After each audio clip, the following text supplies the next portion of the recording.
आपको मुंगेर में वाहन चेकिंग के दौरान 9 पिस्टल और 18 मैगजीन के साथ पति और पत्नी गिरफ्तार किए गए हैं। निशानदेही पर भारी मात्रा में निर्मित और अर्धनिर्मित हथियार का जखीरा बरामद किया गया है।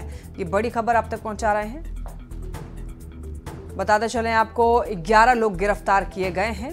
निशानदेही पर भारी मात्रा में निर्मित और अर्धनिर्मित हथियार के जखीरा बरामद हुए हैं। और बढ़ते खबरों में आगे बड़ी खबर सोनपुर से है, जहां पर आईडीबीआई बैंक में 19,50,000 की लूट हुई है।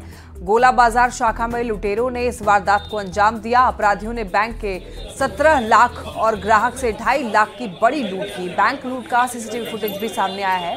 वीडियो में 3 अपराधी बैंक में घुसते हुए नजर आ रहे हैं, लेकिन इस वीडियो में ये भी नजर आ रहा है बैंक का गार्ड अपराधियों से कोई रोक टोक नहीं कर रहा। एसपी के अनुसार दरवाजे पर गार्ड बैठा हुआ था। उसने हेलमेट और मास्क वाले लोगों को रोका टोका नहीं, बल्कि तुरंत अपना बंदूक भी दे दिया। बाहर आकर शोर भी नहीं मचाया, ना ही कोई विरोध किया। पुलिस गार्ड को अपने हिरासत में लेकर पूछताछ कर रही है। देखिए, ये वो तस्वीरें हैं, वो सीसीटीवी फुटेज निकलकर सामने आया है, जिसमें आप देख सकते हैं कि यहाँ पर ये लोग अंदर घुसते हैं और गार्ड उनसे पूछताछ भी नहीं करता है। ये देखिए, मास्क लगाया हुआ अंदर आता है और इससे किसी भी प्रकार की पूछताछ नहीं की जाती है। और बता दें आपको, ना ही गार्ड जो है किसी प्रकार का शोर मचाता है। आईडीबीआई बैंक सोनपुर में 3 अपराध कर्मियों के द्वारा लूट की घटना कारित की गई है। प्रथम दृष्टया जो है अभी काउंटिंग चल रही है और लगभग 19 लाख रुपये की 3 अपराधी थे। हम लोग उस पर लगे हुए हैं। कितने की संख्या में अपराधी थे? 3 की संख्या। फायरिंग भी हुई, फायरिंग शायद बाहर में बताई जा रही है। ज्यादा जानकारी के लिए न्यूज 18 संवाददाता संतोष हमारे साथ जुड़ रहे हैं। संतोष, देखिए, आईडीबीआई बैंक से लूट का मामला जो है सामने आया है और कहा जा रहा है कि जो गार्ड है उसने किसी प्रकार का रोक टोक भी नहीं किया, ना ही शोर मचाया, ना ही किसी से उसने कंप्लेन की, और बड़े ही आराम से मास्क लगाया हुआ बंदा जो है अंदर घुसता है और इसके बाद डकैती की जाती है, बड़ी लूट की जाती है।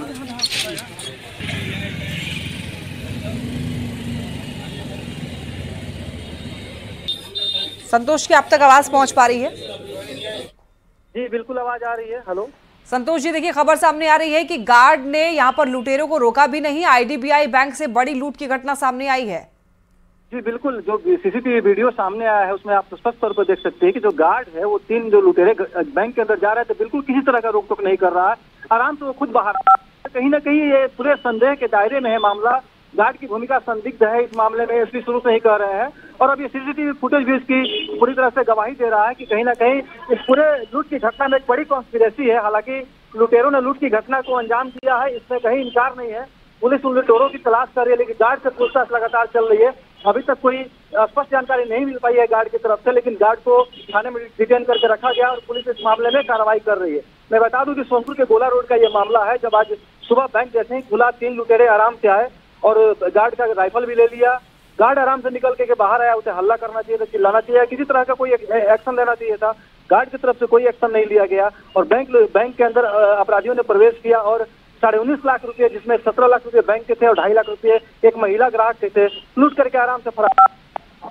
मामले की जानकारी तब हुई जब लुटेरे यहाँ से चले गए। कहीं ना कहीं ये पूरा मामला अब जांच के दायरे में है और पुलिस ने जो सीसीटीवी फुटेज बैंक से जब्त किया है उसमें गार्ड की भूमिका संदिग्ध नजर आ रही है। पुलिस ने इस पूरे मामले के उद्भेदन के लिए एसआईटी का गठन कर दिया। एसपी स्वयं इसकी मॉनिटरिंग कर रहे हैं और एसपी ने कहा है कि जल्द ही इस मामले का उद्भेदन कर लिया जाएगा। संतोष, क्या गार्ड से पूछताछ की गई है इस बारे में? बिल्कुल, गार्ड से लगातार पूछताछ की जा रही है। पुलिस ने एक दिन गार्ड से पूछताछ करी, जबकि दूसरी दिन छापेमारी में लगी हुई है। रास्ते का जो सीसीटीवी फुटेज है उसे भी खंगाला जा रहा है कि अपराधी किस दिशा में गए हैं, क्या उनका हुलिया था, कुछ इस तरह के सुराग मिले। एसपी ने कहा है कि प्राथमिक सुराग जो सीसीटीवी फुटेज से मिले उसमें ये लग रहा है, स्पष्ट तौर पर लग रहा है कि गार्ड की कहीं ना कहीं मिली भगत थी। गार्ड का मोबाइल नंबर वगैरह जो भी है पुलिस उसे साइंटिफिक तरीके से अनुसंधान करी। हालांकि कोई स्पष्ट ध्यान अभी तक पुलिस की तरफ से सामने नहीं आया, लेकिन गार्ड को हिरासत में रखा गया है। एसपी ने इसकी पुष्टि की है। जी ठीक है संतोष, नजर बनाए रखिए। फिलहाल आपको बहुत शुक्रिया इन तमाम जानकारियों के लिए।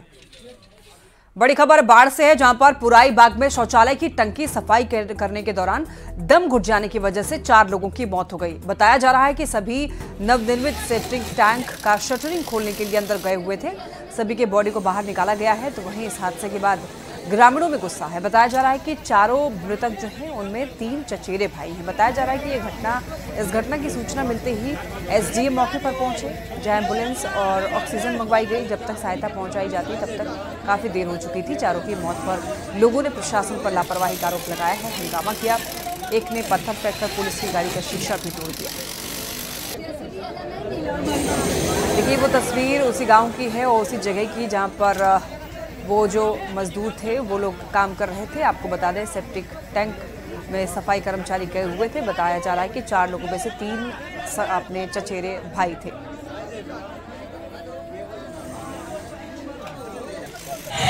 कितने लोग थे सर?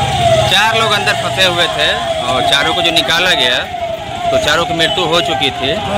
और वो अंदर पानी में डूबे हुए भी थे अंदर पानी, लेकिन किसी पानी में डूबने से मृत्यु, किसी के पेट में पानी नहीं था, दबाने को भी पता नहीं चल रहा था। और वो मुझे लगता है कि गैस से पहले ही लोग बेहोश हुए होंगे, फिर पानी में गिर गए होंगे और दम घुटने से मृत्यु हो गई होगी। मुंगेर से एक बड़ी खबर है। नदी में डूब जाने की वजह से 3 लोगों की मौत की खबर है। देखिए गंगा में नहाने के दौरान यह हादसा हुआ है। 2 सगी बहन समेत 3 लोग डूब गए हैं। गोताखोरों ने शव को बाहर निकाला है। हालांकि परिजनों का रो रो कर बुरा हाल है। बता दें आपको मुंगेर से यह खबर है कि नदी में डूबने से 3 लोगों की मौत हो गई है। देखिए बारिश का समय है और बारिश के समय में नदियां उफान पर रहती हैं, जलस्तर बढ़ा हुआ रहता है। ऐसे में आप लोगों को भी सचेत रहना है। नदी में नहाने इस समय में ना जाएं तो ही अच्छा है। अलर्ट रहें, सावधान रहें। देखिए खबर सामने आई है मुंगेर से, जहां पर कुछ लोग नदी में डूब गए नहाने के दौरान। हालांकि गोताखोरों ने शवों को बाहर निकाला है, लेकिन परिजनों का रो रो कर बुरा हाल है। भारत बंद के बीच आज बिहार में सिपाही भर्ती परीक्षा भी चल रही थी। परीक्षा देने के लिए पहुंचे परीक्षार्थियों को बंद की वजह से काफी परेशानियों का सामना करना पड़ा। होटल बंद होने की वजह से उन्हें खाने पीने में काफी समस्या हुई। ऐसे ही कुछ परीक्षार्थियों से बात की है न्यूज 18 संवाददाता अनिल विशाल ने। कितना समस्या हुआ भारत बंद के दौरान? बहुत ज्यादा। यहाँ लखीसराय से पटना जाना पड़ा, फिर पटना से राजगीर आना पड़ा, और फिर राजगीर से फिर बस पकड़ना पड़ा और रास्ते में ये सब हो रहा था। भारत बंद के दौरान समस्या या यातायात का साधन भी नहीं था और खाने पीने में अभी तक हम लोग भूखे ही हैं। सुबह में कुछ मिला नहीं, इधर उधर आसपास में देखे तो कुछ भी नहीं मिला। आरक्षण को लेकर भारत बंद पर जेडीयू नेता और बिहार सरकार की मंत्री लेशी सिंह ने कहा है कि लोग आरक्षण खत्म करने का भय दिखा रहे हैं। पीएम मोदी ने सभी तबके के लोगों को आरक्षण दिया है। सीएम नीतीश कुमार ने पिछड़ी जातियों और महिलाओं को आरक्षण दिया है। बंद करने वाले लोग ड्रामा कर रहे हैं। आरक्षण खत्म नहीं होगा, ये भय दिखा रहे हैं विपक्ष के लोग। जो भी लोग आज बंद किए हैं और बंद का समर्थन किए हैं, ये लोग कभी तो दिए नहीं हैं। जब केंद्र में कांग्रेस की सरकार थी, बिहार में आरजेडी की सरकार थी, आरजेडी कांग्रेस की सरकार थी, तो इन लोगों ने कभी गरीब गुरबे दलित आदिवासी अति पिछड़े वर्ग को तो बढ़ाया नहीं, महिलाओं को बढ़ाया नहीं। लेकिन अब हमारी सरकार, माननीय मुख्यमंत्री जी और केंद्र की एनडीए की सरकार और माननीय प्रधानमंत्री जी, माननीय मुख्यमंत्री जी तो सभी तबके को आगे बढ़ा रहे हैं। तो इससे इन लोगों को बेचैनी हो रहा है। कोई मुद्दा नहीं है, इसलिए ये लोग इस तरह का जो अभी बंद का समर्थन करके लोगों में भय पैदा करना चाहते हैं। इससे कोई फर्क पड़ने वाला नहीं है। जनता सब जानती है, समझती है। बिहार बीजेपी की तरफ से सदस्यता अभियान को लेकर कार्यशाला का आयोजन किया गया, जिसमें प्रदेश अध्यक्ष दिलीप जायसवाल भी शामिल हुए। बिहार के दोनों डिप्टी सीएम भी इस दौरान मौजूद रहे। इस कार्यशाला में सभी जिलों के प्रतिनिधि पहुंचे थे। कार्यक्रम को संबोधित करते हुए प्रदेश अध्यक्ष ने समाज के हर एक तबके को बीजेपी से जोड़ने की अपील की। भारतीय जनता पार्टी पूरे देश में सदस्यता अभियान को प्रारंभ किया है और उसी आलोक में भारतीय जनता पार्टी बिहार की आज एक महत्वपूर्ण बैठक बिहार के सभी प्रमुख कार्यकर्ताओं की हो रही है और उसमें सदस्यता अभियान का लक्ष्य और कई चीज़ें निर्धारित की जाएगी, जिसकी घोषणा होगी। और सदस्यता अभियान हम सब समाज के सभी वर्गों में करेंगे। कोलकाता में महिला डॉक्टर के साथ रेप और उसके बाद हत्या के बाद डॉक्टरों को मनाने में अब तक सरकार को सफलता नहीं मिली है, लेकिन आईजीआईएमएस प्रशासन ने नई पहल शुरू कर दी है। लगातार 7 दिन से ओपीडी ठप होने के बाद अब आईजीआईएमएस ने ऑनलाइन रजिस्ट्रेशन के जरिए इलाज की व्यवस्था शुरू की है और हर डिपार्टमेंट में 25-25 मरीज ऑनलाइन रजिस्ट्रेशन के जरिए देखे जाने लगे हैं। कैसे काम कर रहे हैं डॉक्टर, बात की है न्यूज 18 संवाददाता रजनीश कुमार ने। महिला डॉक्टर की हत्या के विरोध में लगातार डॉक्टर हड़ताल पर हैं, लेकिन आईजीआईएमएस में अब व्यवस्था धीरे धीरे पटरी पर लौटने लगी है। इस वक्त हमारे साथ अस्पताल प्रशासन भी मौजूद है, इसके साथ साथ तमाम डॉक्टर्स भी हैं। जरा बातचीत करेंगे, चूंकि 1 सप्ताह हो गया है और अब धीरे धीरे जो मरीज हैं वो भी अब पलायन करने लगे होंगे। आपके यहाँ व्यवस्था कहाँ तक लौटी है अभी पटरी पर? जो अभी मैन पावर हमारा है वो फैकल्टी का मैन पावर है। इसके अलावा जो परमानेंट स्टाफ हैं, डॉक्टर्स हैं, वो हमारे साथ हैं, उसकी तादाद कम है। एसआर और जेआर अभी भी स्ट्राइक पे हैं, तो उनकी तादाद ज़्यादा है। तो जो अभी मैन पावर मेरे पास है उसमें कोई असुविधा मरीज को नहीं हो, इसका ख्याल रखते हुए हम लोग हर डिपार्टमेंट में सेवा जो ओपीडी की है वो शुरू कर दिया है आज से। और चूंकि प्रॉब्लम भीड़ की हो जाएगी तो भीड़ मैनेजमेंट के लिए हम लोगों ने ऑनलाइन रजिस्ट्रेशन किया है। जो लोग आज रजिस्ट्रेशन करेंगे कल उनका देखा जाएगा, यानी कल जो ऑलरेडी बीता हुआ कल में जो रजिस्ट्रेशन हुआ उनको हम लोगों ने आज देखा। यानी अगर आपके यहाँ ओपीडी में इलाज करवाना हो तो मरीज किस प्रक्रिया से गुजरेंगे, जरा ये जानकारी दे दीजिए। नॉर्मल ओपीडी जो मरीज दिखाने आएंगे वो रजिस्ट्रेशन घर से अपने मोबाइल से करवा सकते हैं, लैपटॉप से कर सकते हैं, और वैसे 25 मरीजों को पर विभागवार हमारे यहाँ ओपीडी में देखा जाएगा। मतलब 25 से जैसे 26 होगा तो वो लॉक हो जाएगा। अभी फिलहाल जो मेरा स्ट्रेंथ है उस पे यही सेवा हम दे सकते हैं। जैसे जैसे स्ट्रेंथ बढ़ेगी हम लोग फुल फोर्स में आएंगे। अगर स्ट्राइक कॉल ऑफ हो जाता तो फुल स्ट्रेंथ मेरा हो सकता है कल से भी हो जाए। तो हम संभावनाएं यही है कि जल्द से जल्द स्ट्राइक कॉल ऑफ होगा और मेरी पूरी सेवा फिर से शुरू हो जाएगी। मोटा मोटी अगर देखा जाए तो ओपीडी का रेशियो क्या रहता है? अमूमन अगर वर्किंग फोर्स को देखें तो वो हमारा पर डे 4 से 5 हजार पेशेंट्स पर डे आते हैं।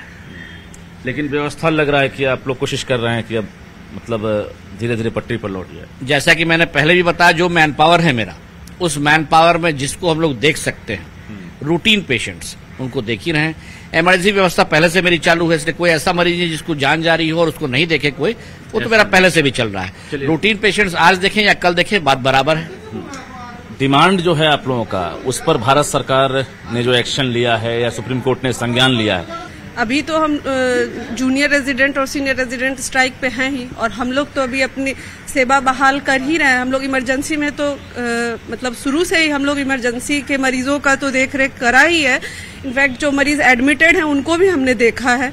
और हमारी तो यही मांग है कि जब हम महिला अपनी मतलब कार्यस्थल पे हम सुरक्षित नहीं है तो हम अपने को कहाँ प्रोटेक्टेड महसूस करेंगे। और इस वक्त एक बड़ी खबर आ रही है, शिक्षक अभ्यर्थी परीक्षा से जुड़ी हुई खबर है। TRE3 परीक्षा के रिजल्ट में देरी होने की खबर सामने आ रही है। अब 8 सितंबर से पहले रिजल्ट जारी करने का लक्ष्य रखा गया है। 50% आरक्षण रोस्टर की वजह से देरी है। देखिए, जिलों से विभाग ने फिर से रोस्टर क्लियरेंस मांगा है। रोस्टर क्लियरेंस आने पर शिक्षा विभाग GAD को भेजेगा और GAD से आयोग को फाइनल आरक्षण रोस्टर भेजा जाएगा। TRE3 में कुल 87,774 वैकेंसी में कोई सीट नहीं होगी। और आपको बता दें कि SC, ST, OBC के आरक्षण का जो दायरा है कम करके कुल 50% आरक्षण के आधार पर रिजल्ट जारी होगा। सामान्य श्रेणी के अभ्यर्थियों के कट ऑफ में गिरावट आएगी। 1 से 5 और 6 से 8 का आंसर की तैयार है। और देखिए, 9 से 10 और 11वीं से 12वीं में 3 दिन और वक्त लगेगा। 25 अगस्त से एक साथ आंसर की जारी हो जाएगा। ज्यादा जानकारी के लिए न्यूज़ 18 संवाददाता रजनीश हमारे साथ जुड़ रहे हैं। रजनीश, देखिए, खबर सामने ये आ रही है कि रिजल्ट अभी और देरी से आने वाला है, क्या जानकारी मिल रही है? देखिए लक्ष्मी, बीपीएससी ने पूरी तैयारी कर ली थी कि 31 अगस्त तक हर हाल में हम रिजल्ट जारी कर दें TRE3 का, क्योंकि 6 लाख जो स्टूडेंट हैं, जो अभ्यर्थी हैं, वो इंतजार कर रहे थे कि वो शिक्षक बनेंगे। लेकिन चूंकि आरक्षण रोस्टर है उसकी मांग की जा रही है, और आरक्षण रोस्टर इसलिए भी मांग की जा रही है क्योंकि सुप्रीम कोर्ट ने हाईकोर्ट के आदेश को सही ठहराया है। और ऐसे में अब शिक्षा विभाग ने सभी जिलों से जो नए आरक्षण रोस्टर है उससे मांगा है, और विषयवार रिक्तिवार जो है वो आरक्षण रोस्टर आने के बाद शिक्षा विभाग GAD को भेजेगा, और GAD के माध्यम से बीपीएससी को प्राप्त होगा। तब जाकर जो है उसके आधार पर रिजल्ट जारी होगा। इस बीच जो आंसर की जारी करने की मांग की जा रही है, तो आंसर की 1 to 5 और 6 to 8 का तैयार हो चुका है, लेकिन 9, 10 और 11, 12 का आंसर की अभी तैयार नहीं हुआ है, जो कि कहा जा रहा है कि 2 से 3 दिन में तैयार हो जाएगा। 25 तारीख से 1 से लेकर जो है 12 तक के तमाम जो अभ्यर्थी हैं उनका आंसर की एक साथ जारी होने लगेगा।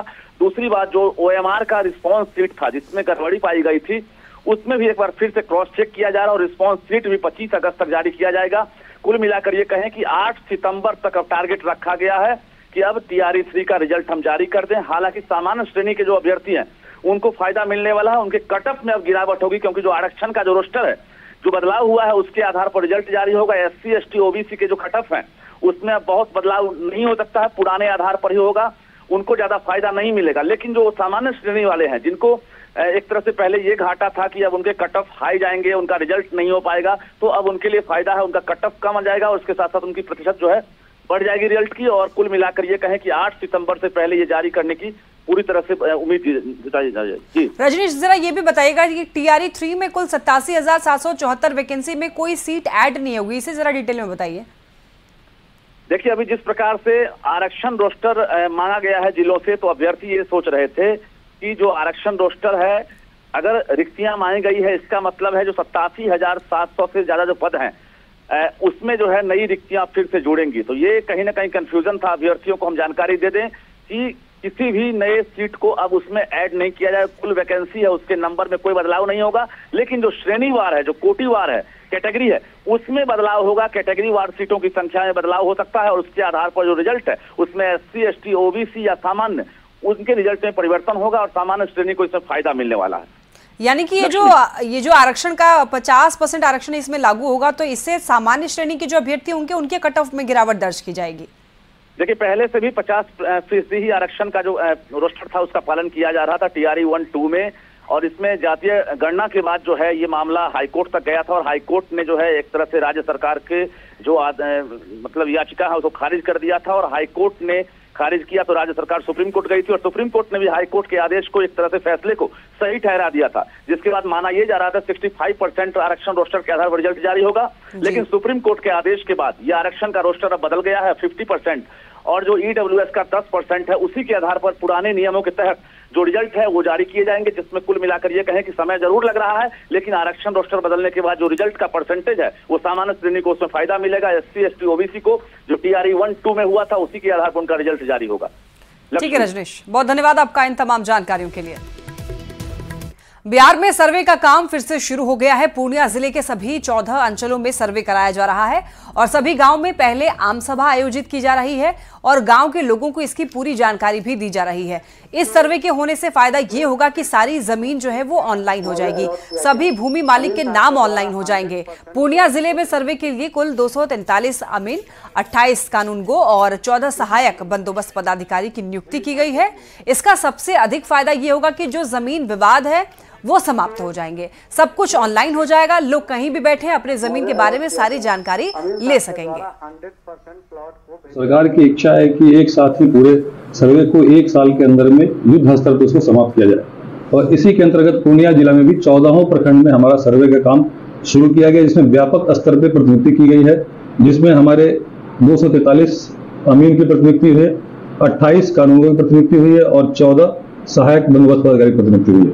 और अभी जो है 16 अगस्त से लेकर 4 सितंबर तक प्रत्येक गांव में आम सभा का आयोजन किया जा रहा है, जिसमें प्रत्येक गांव में शिविर लगाए जा रहे हैं और जनता को सर्वे के लिए जागरूक किया जा रहा है। दरभंगा में खाकी वर्दी पर फिर दाग लगा है। बिहार पुलिस के जवान धनंजय कुमार पर करीब 6 लाख की सरकारी राशि के गबन कर फरार होने का आरोप लगा है। आरोपी जवान दरभंगा के ट्रैफिक थाने में तैनात हैं और सरकारी राशि के साथ 1 महीने से फरार हैं। डीएसपी की लिखित शिकायत के बाद लहरियासराय थाने में यह मामला दर्ज किया गया है। आरोप लग रहा है कि 1 महीने बीतने के बाद भी जवान को खोजने के बदले केवल प्राथमिकी दर्ज कर खानापूर्ति की गई है और इसकी जानकारी सीनियर अधिकारियों को नहीं दी गई है। बताया जा रहा है कि सिपाही धनंजय कुमार 2 साल से ट्रैफिक थाने में तैनात था और जुर्माने के रूप में वसूली गई राशि को लेकर के वो फरार हो गया था। मामला है सर पूरा, ये पिछले महीने 15 जुलाई की वारदात है, जिसमें ट्रैफिक थाना में पदस्थापित एक सिपाही जिनका नाम है धनंजय कुमार, इन्होंने लगभग 5,68,000 रुपये जो पैसे हैं, जो इनको जिम्मेदारी दी गई थी कि ये जो ट्रैफिक के जितने फाइन कलेक्ट होते हैं वो एक बैंक में हम लोग जमा करते हैं, इनको वहाँ पे जाके जमा करने की जिम्मेदारी दी गई थी, लेकिन उन्होंने नहीं किया। उसके बाद में इन जो संपर्क स्थापित करने की कोशिश किया, लेकिन संपर्क इनसे स्थापित नहीं हो पाया और ये तब से ही फरार चल गए हैं। इस संबंध में FIR भी जो है वो दर्ज कर ली गई है धारा 409 और 420 के अंतर्गत, और आगे की कार्रवाई जारी है। इसी के साथ बुलेटिन में इतना ही। तमाम खबरों के लिए आप देखते रहिए News 18।